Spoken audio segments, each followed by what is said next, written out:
Dr. Murphy, I'm interested as to whether, there's a lot of detail that I think Australians are coming to understand that the Prime Minister doesn't automatically have these powers anyway. There are certain powers that only the Health Minister has, particularly in a health crisis, quite draconian powers that the Health Minister has, and that he didn't necessarily have those. This is not...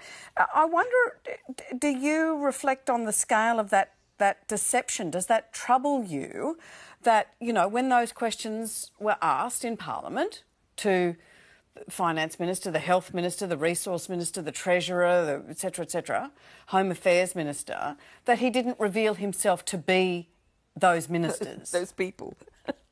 Ellen, I thought you were going to ask me about the mental health aspects of multiple personalities in our Prime Minister.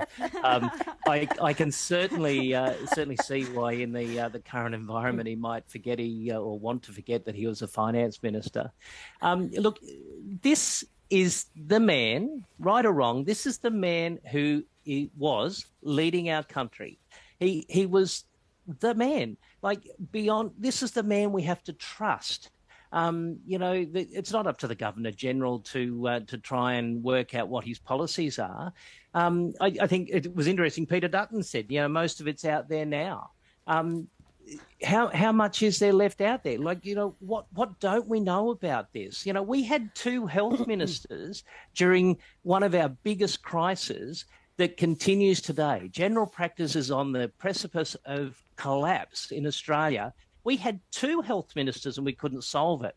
So Lord only knows. I'm putting all my faith in our Prime Minister Albanese at the moment. I mean, with his take on healing and the commitment to Uluru statement from the heart, if we do this well and he takes his cabinet forward, then you know, not only are we going to help to fix some of the problems that we've just talked about over in WA, we're going to help to close the gap. We're going to actually utilise all of those advances we make to drive the healthcare of our whole nation.